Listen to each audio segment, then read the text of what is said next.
இந்த வீடியோ எதை பற்றி எதுனா, நம்ம புதிதாக மொபைல் வாங்கி அதை பயன்படுத்தும் போது இந்த பேட்டரி சார்ஜ் கம்மியாகிற பிரச்சனை இருக்கவே இருக்காது. நம்ம பாட்டுக்கு அதை பயன்படுத்திகிட்டே இருப்போம். ஆனால் இது எப்போ நமக்கு இந்த பேட்டரி சார்ஜ் கம்மியாகிற பிரச்சனை காமிக்கும்னா, நம்ம ஒரு 2-3 ஹவர்ஸ் சார்ஜ் போட்டு அதை பயன்படுத்தும் போது சரன்னு இறங்க தொடங்கிடும். அங்கே தான் நமக்கு இது ஒரு பிரச்சனையாகவே தோண தொடங்கும். ஓகே, இந்த பிரச்சனைக்கு நான் உங்களுக்கு பேட்டரி ஸ்டேட்டஸ் ரீசெட் பண்ணுறது எப்படின்னு சொல்கிறேன். இதை பண்ணிக்கிறதுக்கு பார்த்தீங்கன்னா, இதை பண்ணுறதுக்கு முன்னாடி உங்கள் மொபைல் ஃபோனில் இந்த பேட்டரி பிரச்சனை இருந்துச்சு அப்படின்னா மட்டும் இந்த மெத்தடை வந்து நீங்கள் ட்ரை பண்ணுங்க. அப்படி இல்லைன்னா இந்த மெத்தடை வந்து நீங்கள் ட்ரை பண்ணிடாதுங்க. ஓகே, இப்போ பார்த்தீங்கன்னா உங்கள் மொபைல் ஃபோனில் செட்டிங் உள்ளே போயிருங்க. இதில் பார்த்தீங்கன்னா பேட்டரி அண்ட் டிவைஸ் கேர் அப்படின்னு இருக்கிற இந்த ஆப்ஷனுக்குள்ளே வந்துடுங்க. இப்போது இதில் பார்த்தீங்கன்னா பேட்டரி அப்படின்னு இருக்கிற இந்த ஆப்ஷனை வந்து கொடுத்துக்கோங்க. இதில் மோர் பேட்டரி செட்டிங்ஸ் ஆப்ஷனை கொடுத்துக்கோங்க. கொடுத்த இந்த மாதிரி காமிக்கும். இதில் அடாப்டிவ் பேட்டரி ஆப்ஷனை வந்து நீங்கள் எனேபிள் பண்ணி வச்சுக்கோங்க. இப்போ வேக் வந்துக்கோங்க. இதில் பேக்ரவுண்ட் யூசேஜ் லிமிட் அப்படின்னு இருக்கிற இந்த ஆப்ஷனை வந்து கொடுத்துக்கோங்க. இதுக்குள்ளே வந்து பார்த்தீங்கன்னா உங்களுக்கு புட் அன்யூசட் அப்ஸ் டு ஸ்லீப் அப்படின்னு இருக்கிற இந்த ஆப்ஷனை வந்து கொடுத்துக்கோங்க.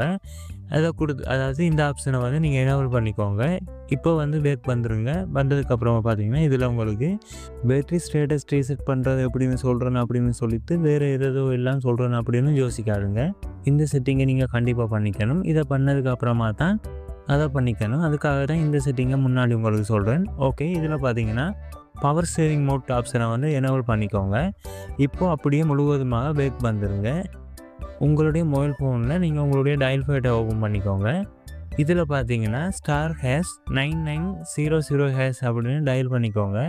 டயல் பண்ணதும் உங்களுக்கு இந்த மாதிரி வந்துடும். இதில் பார்த்தீங்கன்னா அப்படியே கீழே வந்துடுங்க. இப்போ பார்த்தீங்கன்னா இந்த இடத்துல உங்களுக்கு பேட்டரி ஸ்டேட்டஸ் ரீசெட் அப்படின்னு ஒரு ஆப்ஷன் இருக்கும். அதை வந்து நீங்கள் கொடுத்துக்கோங்க. கொடுத்ததுமே பார்த்தீங்கன்னா உங்களுக்கு ஒரே கிளிக்கில் உங்களுக்கு இது வந்து ரீசெட் ஆகிடும். இப்போ வந்து பேக் வந்துடுங்க. இப்போ பார்த்தீங்கன்னா நீங்கள் முன்னாடி எனேபிள் பண்ண பவர் சேவிங் மோட்டை மட்டும் நீங்கள் வந்து டிசேபிள் பண்ணிக்கோங்க. உங்களுக்கு இது தேவைப்படுற நேரத்தில், அதாவது உங்களுக்கு எந்த சந்தர்ப்பத்தில் தேவைப்படுதோ அப்போ மட்டும் நீங்கள் இதை வந்து எனேபிள் பண்ணி வச்சுக்கொள்ளலாம். உங்களுக்கு தேவையான இதில் நீங்கள் இது உங்களுடைய பர்சனல் தேவைக்கு ஏற்ற மாதிரி நீங்கள் யூஸ் பண்ணிக்கொள்ள முடியும்.